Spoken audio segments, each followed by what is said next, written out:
I'm Dr. Fernando Ortiz, a licensed psychologist who provides consultation on the assessment of candidates to the seminary and religious life in the Catholic Church. In this brief presentation, I'm going to review some of the findings from a comprehensive survey that we conducted on the psychological assessment practices of candidates to the seminary and religious life here in the U.S. Catholic Church.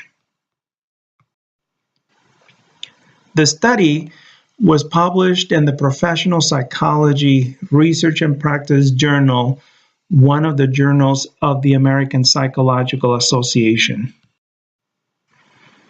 In this presentation, I'm going to briefly review the study itself, the methodology that we used to conduct the survey, some of the results, and also the implications and recommendations for the assessment of these candidates to the seminary and religious life. For about 30 years, the Church has increasingly relied on psychological experts to assess these candidates to the priesthood. In fact, canon law has specified that the psychological suitability of these candidates for ordination and for ministry is very important. More specifically, the U.S. Conference of Catholic Bishops in various documents has noted that it is important to assess, for example, the psychological maturity of these candidates, their genuine empathy, critical thinking, among other personality traits and competencies. It is therefore very important to assess how psychologists are evaluating these competencies. For that purpose, we conducted this comprehensive survey. Initially, the seminary department at the National Catholic Educational Association explored this survey, and to rigorously conduct the survey, they consulted with the Center for Applied Research in the Apostolate at Georgetown University. And finally, the study was commissioned once extensive consultation was done with various organizations that represent seminaries and religious communities. For the data collection, this comprehensive survey was administered to diocesan and religious vocation directors, seminary rectors, and mental health professionals. About 86 were mental health professionals, 84 of them were psychologists. That's the predominant population that participated in the survey. Fully licensed psychologists. The good news from the study is that 99% of these psychologists have demonstrated some familiarity with the Church. They noted in the survey that they have experience working with seminarians. They also provide psychotherapy, counseling, and they work with priests, so they have extensive experience. All of the psychologists reported to be fully licensed, and they have extensive experience doing the assessments. For an average of 16 years, they have been doing these assessments, and they do about 9 of them every year. So that's the good news. Seminaries and religious communities continue to rely on experienced and fully licensed mental health professionals. As for the actual survey, the survey was administered to vocation directors, seminary rectors, and psychologists. To ensure that the survey was multi-method, so that we would capture reliable, valid, rigorous data, we formatted the surveys to include checklists, open-ended questions for qualitative data, and also frequency scales, Psychologists were able to endorse some of these frequency practices, to what extent they agree or disagree with some of the methodologies, etc. The results were very helpful for understanding the commonly used psychological protocols and practices for this type of assessment. For example, most psychologists feel that the feedback and the results and the recommendations from their assessments are incorporated into the screening and into the admissions process of these candidates. They feel that they contribute to this process. In terms of cost and payment, they noted that most religious communities and dioceses pay for the full cost of the assessment, and this depends on the needs of every diocese. The psychologists, most of them, evaluate the education, the family background of the candidates, and they included other components as well. They noted that they evaluate the employment history of the candidate, the vocational development and discernment process that the candidates have engaged in, and they also assess for the spiritual growth and maturity of the candidates, and they included other components as well. They assess the financial status and competencies of these candidates and their ministry experience. Assessing ethnically diverse candidates yielded a lot of helpful information. They mentioned, for example, that to make the assessment culturally sensitive, they include accommodations. They may use interpreters for those whose fluency may be limited in English. They also translate some of the specific test items from the MMPI, for instance, those items that are difficult to understand. They include dictionaries. They assess for the cultural norms underpinning some of these tests and questionnaires. They creatively, in other words, make sure that these assessments are culturally relevant and sensitive to the applicants. The areas of assessment that most psychologists include in some of these evaluations are the affective maturity of the candidate, the interpersonal skills, capacity for empathy, what is commonly known as assessing the emotional intelligence of these candidates. In this slide, we include some of the other important components of the assessment. Notice, for example, evaluating the history of substance abuse is an area that is commonly evaluated with these candidates. Of least is capacity for critical thinking and cross-cultural adaptability.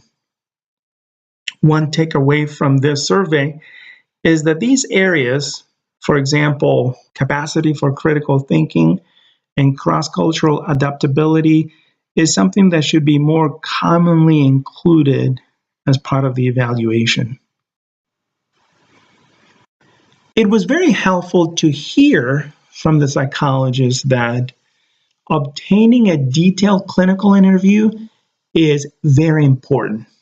Being able to establish a strong and honest relationship with the candidate is going to make this assessment more valid, reliable, and helpful for the seminary or religious community.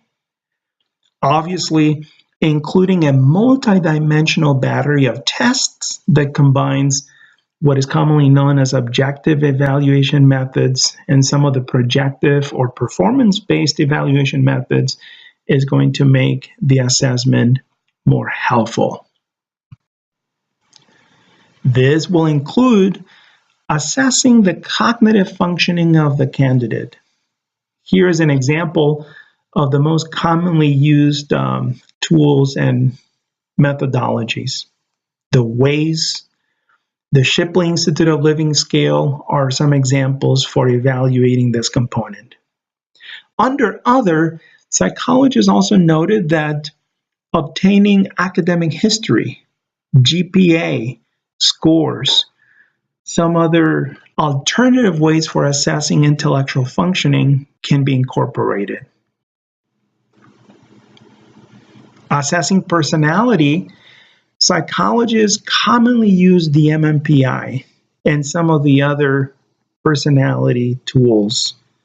The 16 Personality Factor Questionnaire, the MCMI, the Malone Clinical Multi-Axial Inventory, and under other, they also noted the use of the Myers-Briggs Type Indicator, the NEO-PIR, based on the Big Five theory of personality, is also used by some psychologists.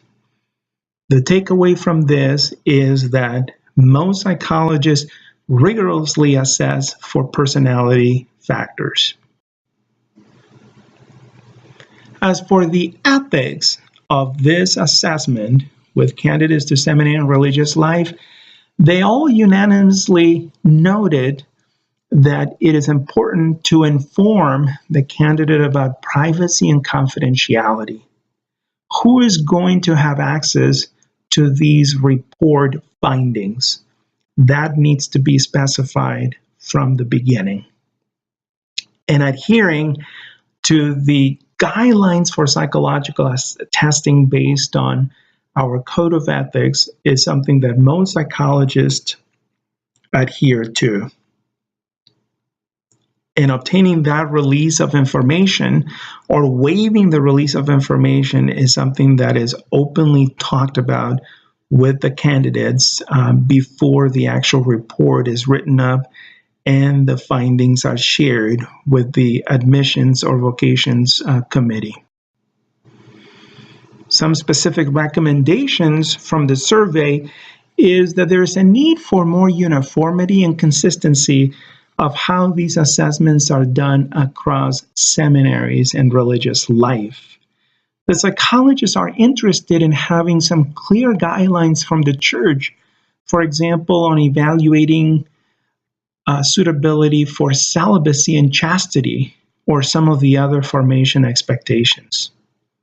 The psychologists are also interested in engaging and collaborating with vocations personnel so that there is that close level of collaboration and to treat the candidates with courtesy and with respect. They also emphasized how helpful it would be to have ongoing assessment, not only upon entering the seminary or the religious community, but ongoing through the formation process and all the way to ordination. And finally, they noted the need to develop some solid norms for these assessment tools to make them more reliable, more helpful, more valid. All of the psychologists highlighted the importance of developing a release of information authorization that is shared by the candidate and all of those who are part of this admissions process. And ideally to have some uniformity across seminaries and religious communities. This comprehensive study has some strengths and some limitations. It is a qualitative survey. We didn't test any pre-existing model of assessment. It was basically to survey and explore what is commonly used. And we were very intentional in selecting a sample that is already doing some of these assessments. A limitation could be that we only used the frequency data, percentages of who does what and who doesn't do this or that type of assessment practice. These are preliminary results, but they provide us with some insight, some estimates of what the commonly used practices and procedures are.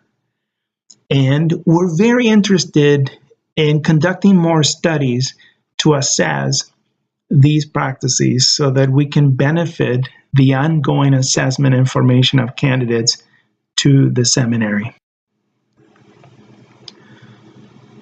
There is consensus from all of these psychologists that three needs emerge from the current practices. There is a need for clear communication and collaboration with those working in the church. There is also a need for a standardization of some of these procedures and practices. And finally, the need for practices that are systematic and rigorous in their cultural sensitivity, given that a lot of these candidates are very diverse in language, country of origin, ethnicity, etc. The ultimate goal, based on the survey, is to conduct assessment and evaluations that are of high quality, that are excellent in the recommendations and in the methodologies that we use to do the assessments. We aspire as licensed psychologists to have more consistency and to provide reports that reflect that quality.